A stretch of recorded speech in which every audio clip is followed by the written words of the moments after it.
Kerajaan Sriwijaya.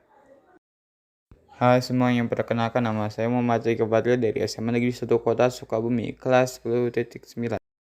Alasan saya memilih Kerajaan Sriwijaya adalah karena saya tertarik dengan sejarah. Kerajaan Sriwijaya adalah kerajaan bercorak Buddha yang didirikan oleh Dapunta Hayang Sriwijaya Nasa pada abad ke-7. Sriwijaya berasal dari kata Sri yang artinya cahaya dan Wijaya yang artinya kemenangan.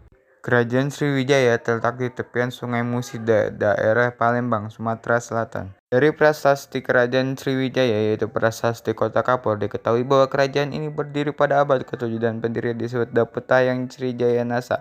Sejak awal didirikan, Sriwijaya diperkirakan telah berhasil menguasai Sumatera bagian selatan, Bangka dan Belitung dan Lampung. Sriwijaya bahkan mencoba untuk melancarkan ekspedisi militer ke Persib. Sementara dari prasasti Kadukan Bukit diketahui bahwa Dapita yang berasal dari Manggatawan yang lokasinya tepatnya masih diperdebatkan. Diceritakan pula bahwa Dapita yang mengadakan perjalanan dengan memimpin 2000 tentara dari Minanggatawan ke Palembang, Jambi, dan Bengkulu. Dalam perjalanan tersebut, ia berhasil menaklukkan daerah-daerah yang strategis untuk perdagangan sehingga kerajaan Sriwijaya menjadi perkembangan dan makmur. Berikut raja-raja kerajaan Sriwijaya. Daputayang Sriwijaya Yansa 683 Masehi, Indra Warman 702 Masehi, Rudra Wikraman 728 hingga 742 Masehi.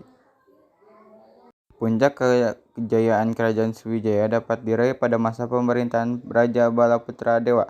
Kerajaan Sriwijaya dapat dilihat dari keberhasilan di beberapa bidang seperti bidang maritim dan menguasai jalur perdagangan melalui Selat Malaka, Selat Sunda, dan Semenanjung Malaya. Rakyat pun hidup dengan makmur karena kerajaan mendapatkan banyak pemasukan dari pajak kapal-kapal dagang yang melintas. Untuk menjaga kestabilan kerajaan, dibangun armada laut yang kuat supaya dapat mengatasi gangguan di India, Cina, dan bangsa-bangsa lain. Selain menonjol di bidang maritim, kerajaan Sriwijaya juga maju di bidang politik, ekonomi, dan agama. Bidang politik, Sriwijaya dianggap sebagai kerajaan nasional pertama karena wilayah kekuasaannya sangat luas. Raja Balaputra Dewa juga menjalin hubungan erat dengan kerajaan Benggala yang kala itu dipimpin oleh Raja Dewa Paladewa.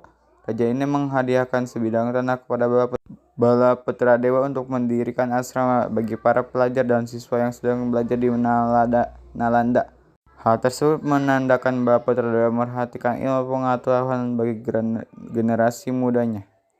Kerajaan Sriwijaya mulai mengalami kemunduran pada abad ke-11. Kemunduran melanda berbagai bidang kehidupan seperti ekonomi dan politik. Berikut ini beberapa faktor yang menyebabkan runtuhnya kerajaan Sriwijaya. Berulang kali diserang Kolomandala dari India, terdesak kerajaan Thailand dan Singasari. Banyak raja-raja yang taklukan yang melepaskan diri mengalami kemunduran ekonomi dan perdagangan karena bandar-bandar penting yang melepaskan diri. Terima kasih.